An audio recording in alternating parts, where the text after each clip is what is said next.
Are you ready to get provoked? You're listening to Can I Live, a show created to excite, ignite, and expose. Let's tune in with your host, R.W. Jones. The Can I Live podcast. Welcome, everybody. It's been a good 2 weeks since we've been back together, and we have so much to share. But for some of you guys, the I would say the whole earth is mostly probably rejoicing, and the other half of people are just really pissed off at these 2021 elections. And I say 2021 because the inauguration happens next year. But talk about the shit show. It's real nonetheless. Excuse my language, working on that. But tonight, as you can see, something has changed, right? So we're no longer Mission Impossible. Before, you saw Mission Impossible, and for like, it felt like 2 3 months. I don't even know if it was that long, but we were on the prowl for Section 3 contracts because we said, okay, this really loose, elusive, non-existing Section 3 regulation is not at all happening. And so we wanted to make sure that we went on the hunt looking for contracts. And what we found was the opposite. We found more injured contractors than actual contracts. And so we thought, interesting.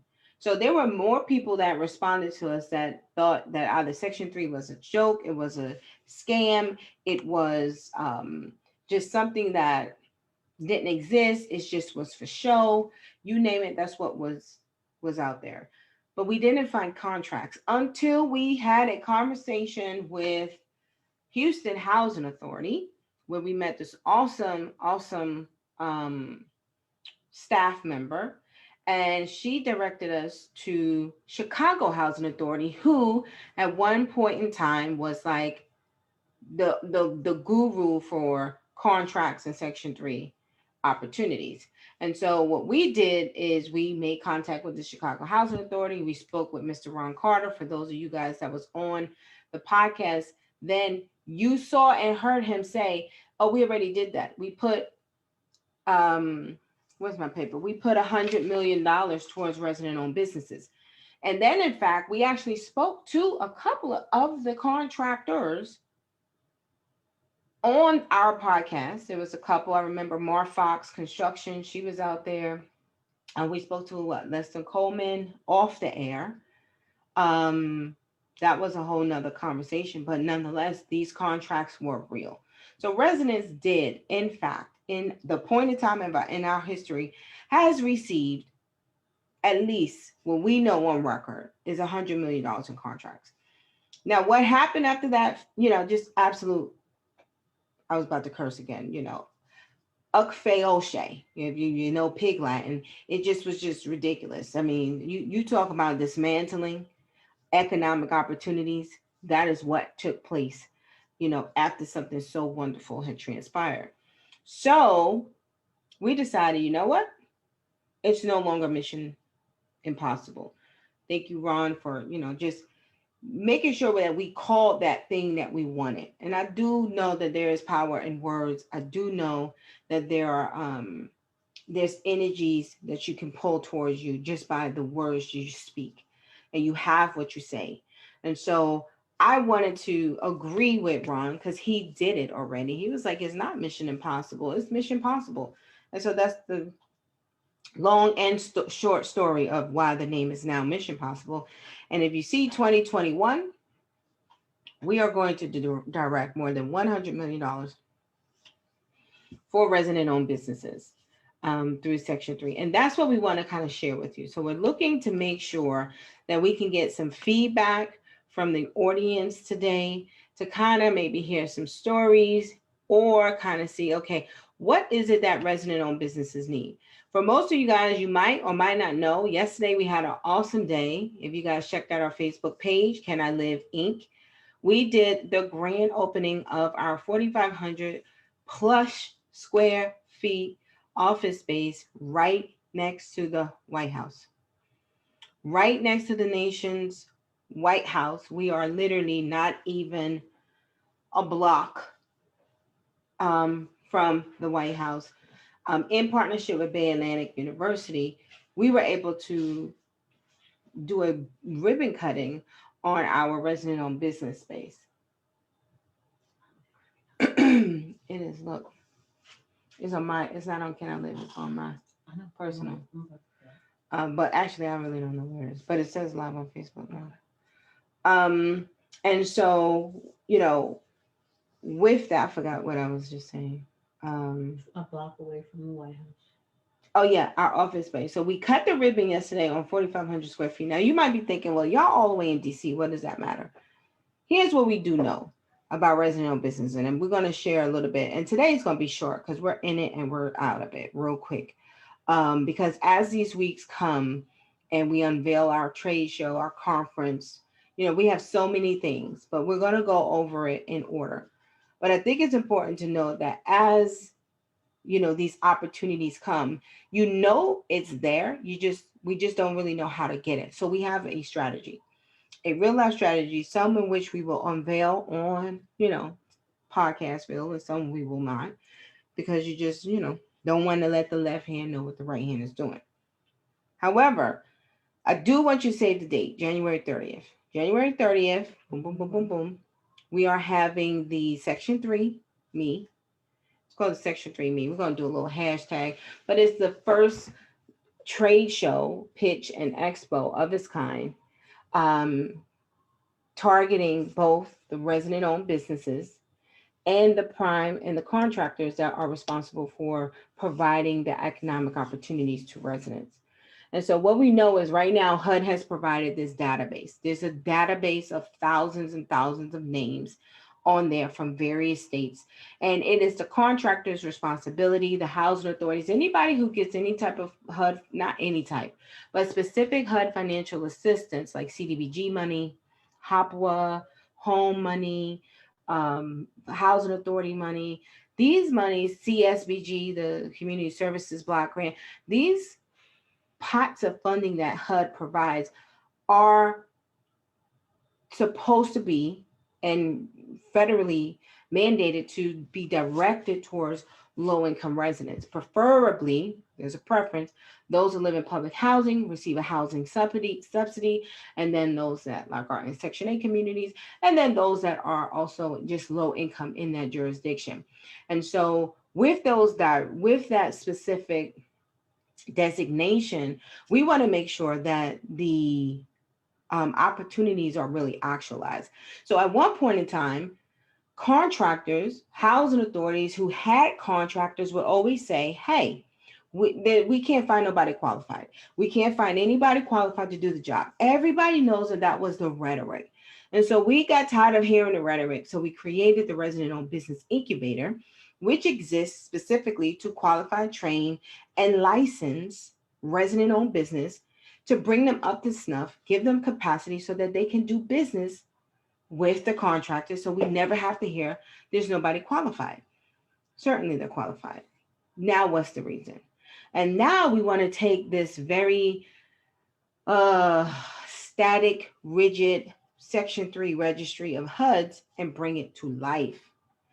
Because what's the sense of just you filling out a form, you putting your name on that registry and it sits there, and then you have to wait for the tons and tons of contractors that are getting this money through in your state. You don't know where the footprint is, who gets the money, how much money, when the bid is due. All you know is that you randomly get these e-blasts that where, let us know if you want to bid. And typically they don't even give you enough time to put a decent bid together. However, it is our job to make sure we are bid ready. So having a bid proposal package ready is one of those things that we're going to talk about in our conference coming up in January. Having your bid ready. Where is my pencil? Where's my pencil? Can you give me a pencil? It's having that bid ready. Thank you, Mona. And so because you might only have 48 hours to turn around a specific project. All projects are not the same. However, Nonetheless, we want to make sure that you guys say the date, January 30th. I know we did change the date. January 30th, 2021. Bid ready proposal. And don't forget, this is 2021. So January 30th, is that inauguration day? 2021 is when we're going to have this trade show. Now, as you if you guys are also aware, November 30th is when the Section 3 final rule actually becomes effect or takes effect. I would say that. And so we're launching our plan on November 30th, the same day that that rule comes in effect. We're going to launch our full plan, at least a part of the plan. I won't say the full plan as to what we're going to do. So one of the things that we're looking to do right now, and we're setting up, is one, you have this trade show. You have this national conference, quarterly conferences that we'll be hosting every year. And it's twofold. Prime's are going to come, put exhibit booths in there, and post bids, post opportunities that residents can go and take a look at any point in time. It's also important to know that if you are a resident owned business or a Section 3 business in Texas, the chances are you're going to also qualify for contracts in Illinois. It shouldn't prevent you from applying for a bid in another state if the service is someone that you do. And so we want to also create an opportunity where resident owned businesses can collaborate, because maybe there's a business in Texas that have a smaller capacity to a business in Chicago. And so having this network, this member directory, this resource of relationships, you guys will be able to connect with each other and give each other capacities in different states. Like, that's pretty major. And so we want to make sure that resident owned businesses are able to network and give capacity, on contracts. Whereas maybe it is a local preference, and you are the entity that will serve that local preference, but you don't have the bonding and the insurance. That doesn't mean you can't partner with another resident-owned business. And resident-owned business shouldn't mean janky, subpar, low to bar, raggedy, and just like non-existence. So we want to make sure that, hey, we are up in the ante, up in the standard. This is the new standard of Section 3. Like, resident-owned businesses is like shit. You heard that? Resident-owned businesses is like shit. It's like we are like the thing to do. Look at me. I'm just going like, because I'm excited. I'm excited because we're going to do it. That right there, I believe wholeheartedly with our strategy that's going to take place. Now, we're not going to unveil the whole strategy to you, but definitely going to have these quarterly convenings online. We got bomb exhibit booths. You could put workshops in there, videos in there, get your capability statements up there, your all your NAICS codes, your Dun and Bradstreet number, your SAMS registration, your SIC, what they call it, SIX codes, all your stuff, so that prime or entity that is looking to do business with a resident-owned business can come right to our place. And you're more than an email. You're more than a contact information. And I'll be honest with you, with so many people on the directory, yes, they're saying that these people do these things, but I don't have time to call them all. I don't have time to sit with them all. So these convenings, these quarterly convenings or conferences, trade shows, exhibit halls are created to give us that visual, that human contact with the primes, with the contractors themselves, and have them meet us. If I was a contractor and I wanted to do business with a resident-owned business and I had to do business, I'm coming right here to Roby Connect, and I'm going to peruse the resident-owned business exhibit hall, and I'm going to go into the construction, or whatever service I was looking for, laundry, accounting, janitorial, cleaning, whatever it is, and I'm going to see who's in there. And boom, based on what I see, I'm going to make contact. And it could just be as simple as, hey, we have a bid. Please see this, link for more details. That to me takes greatest extent feasible to the next level. Because right now, what is greatest extent feasible if you have some crappy behind, you know, dried up, just ridiculous HUD list. It's whack, but that's okay because this is a new standard. Next, we're opening and look out for on November 30th, I believe. We should be launching. You'll see in the packet when it comes to the event, launching the event, all the workshops and stuff that we'll have and how you can register. But we're also looking to create a resident owned business chamber of commerce. Very, very, very specific, very, very sexy. Something very, it's a directory of resident owned businesses. Section 3 business concerns. Those that are at least 51% owned by public housing residents. That is a big deal. Particularly, you're talking economic injustice, you're talking economic inclusion, you're talking about Black Lives Matter, our lives matter, funding matter. You're talking about, getting rid of institutional racism and all of these patterns of practices. These are the things that we want to support. Let's see. So we got Roby itself. Now we are looking to roll Roby out. So we got another plan for that. We can't let that loose just yet. But our goal is to bring our resident owned business, which is a 15-week, 100% virtual program online to you.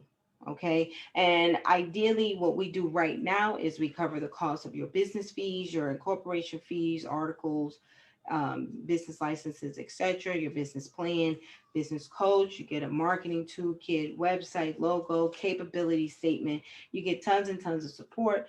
You get tons and tons of video, marketing, social media, how to get your products and stuff out there. It's a huge capacity builder in a nutshell. And our goal is to make sure that every resident in the United States gets access to this course. That's important because we have to build capacity. Growing a business is more than you just getting an EIN number. It's having access to resources, relationships. Oh my God, everything is about relationships. If you just knew what to do before you could do it, if oh is it? Yeah. If you knew just what to do before you did it, you can reduce all the mistakes there is. Um, Bonding and insurance, all of that. The power of a network, when we come together and collectively put our buying power together, we can actually take that buying power and negotiate it for different rates. So when it comes to bonding and insurance, if you went out for yourself, by yourself, then of course your bonding or insurance, payments might be higher versus if we pulled the resources together. See, we don't have a lot of resources, so we have to pull the little that we have together, then we can negotiate better deals. I promise it would be affordable. And part of our Chamber of Commerce membership is a virtual office right here in the nation's capital. Boom. How about that? And I know you think, oh my God, this is going to be expensive. Oh my God, I bet you it's not. I bet you it won't. I bet you it won't cost more than probably a Coach bag for the females out there. You like, girl, Coach bags is ridiculous. But this your life. You trying to create legacy. You trying to create wealth for your children's children. It ain't gonna be you like, it ain't gonna be no Starbucks coffee type price. So, most chamber memberships are a couple $100s. We're trying to keep membership right now at a $300 a year, a year for business. for resident owned businesses. That's where we're trying to keep the membership. So we gotta kind of, because that's nowhere near the virtual offices in itself is $600 a year.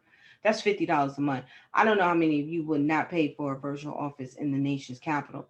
Because what does that mean? That means now that you can actually get a business license in DC. DC is no game. Let me just tell you, I lived in New York. I lived in North Carolina. Those are the two states I lived in. In both of those states, it was very, very hard as a minority contractor to do business. And I mean, I had the ideas, I had the infrastructure, I had the programming, I had all the MBE, WBE, the ZBE, the hub the designations. I had all of that. But I promise you, North Carolina and they ridiculous plantation politics, they was not trying to hear me at all. And I think I got my time here in DC over the course of 2 to 3 years. I've been here 2 to 3 years. I know for sure I have, I would say, what is that, almost $2 million in funding. And that was with not even trying. That was just like on some, oh, here's a little proposal. Okay, yeah, let's go after that. Oh, here's, they want to do this. Oh, that, yeah, let's go after that. And so DC is very friendly to resident owned businesses, number one. It is actually part of their certified business enterprise. So they have this thing called the Green Book, where they have to do certain agency, every agency has a threshold and a percentage of how much business they have to do with CBEs. And so the game is to become the CBE, but you can't get a CBE. You can't get access to these billions of dollars that the nation's capital has. And everybody there, yes, it's a designation for resident owned businesses, certified owned businesses, minority owned businesses, but you got to have a presence. You got to have a presence here in DC. And so giving you the virtual office is the first step in helping you qualify for at least a business license to do business here in the district as a not a foreign entity, but as a, you are a resident business here, um, and not just one planted from somewhere else. And let's make it plain. People who do not live in DC get DC money all day and every day. And so, really with our partnership, Bay Atlantic University, you really have all these opportunities before you. And so this is one of those things that we're unveiling to be able to make sure that, these opportunities are being afforded to residents. Let's see. Okay. Um, so yeah, that sounds, interesting. And I know usually I'm visual, so I like to show visuals, but I don't have any visuals to get today that I really was comfortable with putting online. So you won't really see it just all laid out. But I will tell you to keep your eyes on definitely the trade show coming up January 30th, 2021. And then in there would be the Residential Business Chamber of Commerce. We're really excited about that. Super, super excited.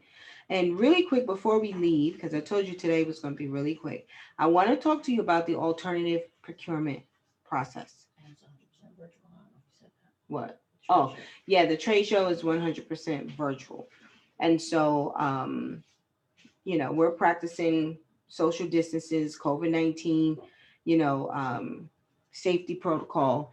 And we were always virtual before COVID, but I want to pay attention to this thing called an alternative procurement procedure. I think this is important to know. And so really quick, I probably will share my screen just so that you can see in a nutshell. So the alternative procurement procedure is, every housing authority, there's a procedure that housing authorities have to follow. It's pretty broad, and even internally, they come up with their own policies and procedures manuals that align and are consistent with the guidelines that HUD has set forth. And so here in this is the purpose of this is to enhance economic opportunities for public housing residents by providing public housing agencies with a method of soliciting and contracting with eligible and qualified resident-owned businesses for public housing services, supplies, or construction. And so it's 24 CFR 963. And so, it really is probably one of the most simplest. Let me see if I can get on it. Simplest regulations. In a nutshell, the alternative procurement policy process. I'm not sure if you have to have three resident-owned businesses to avoid the bidding process altogether, but housing authorities really can. This is not rocket science. This is not difficult or deep. I think residents might want to check out if you're looking to follow the money, definitely ask for the Section 3 action plan.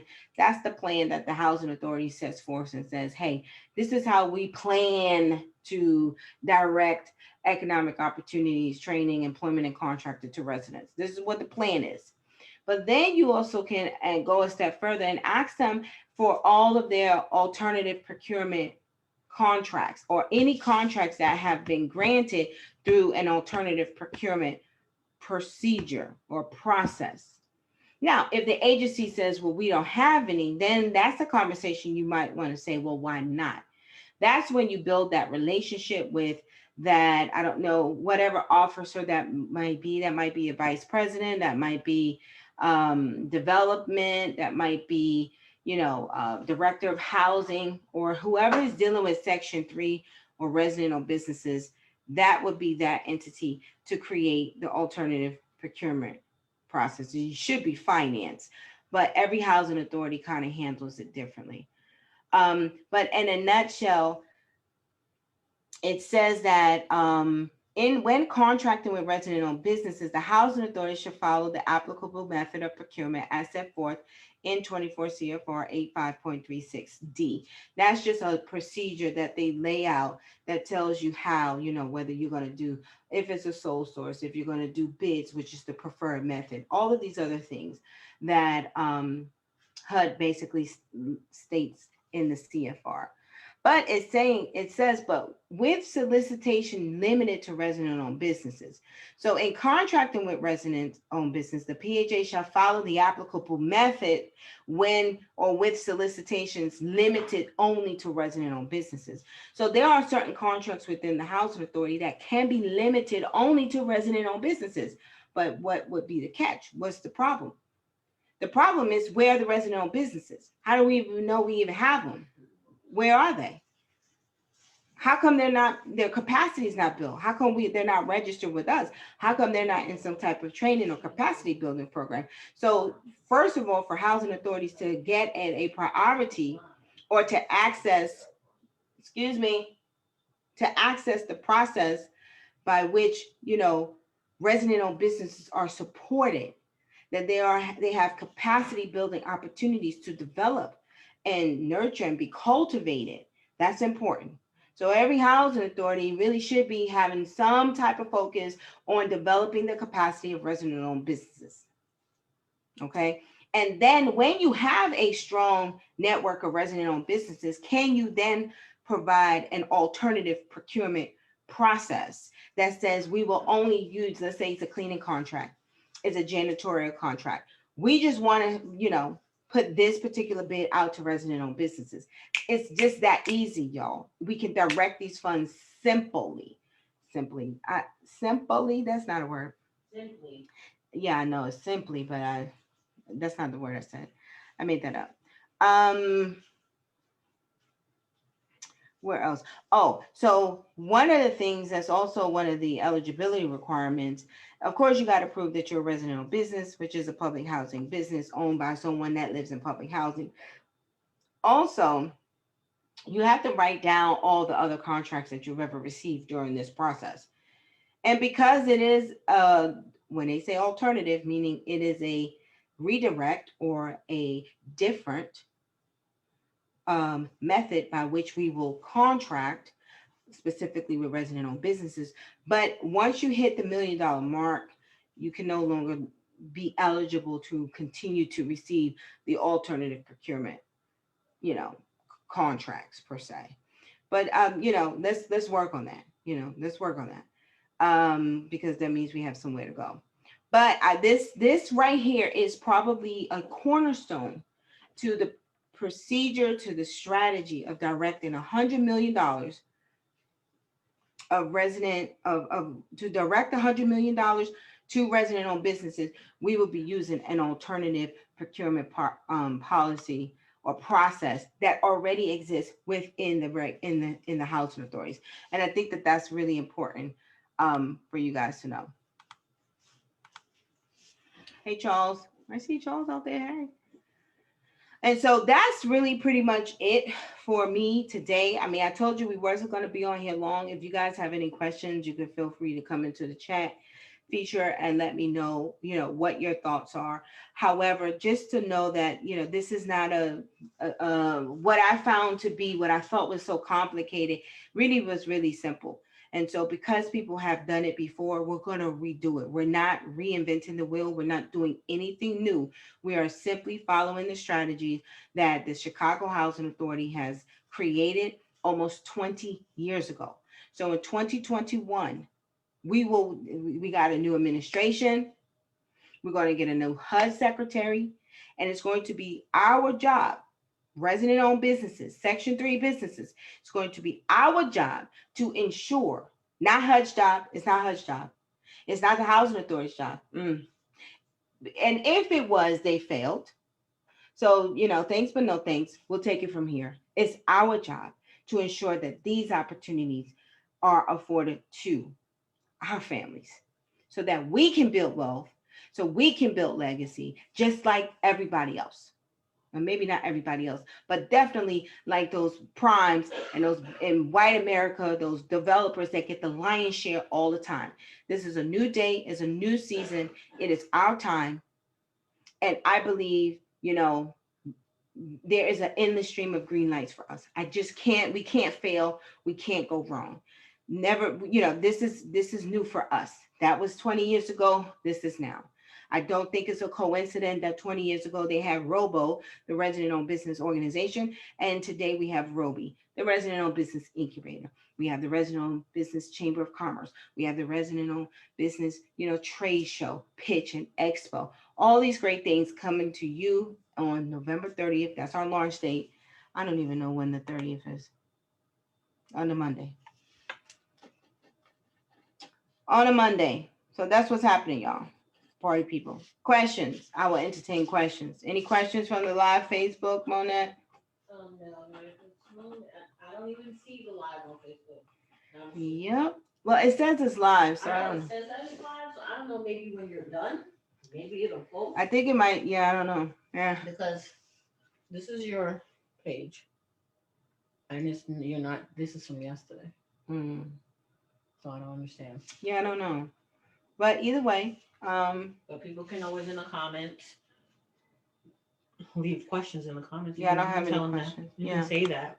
If Yeah, they you have guys questions. can, if you After guys watch the email podcast. us at podcast@canilive.org. Make sure you follow us on YouTube, On Facebook.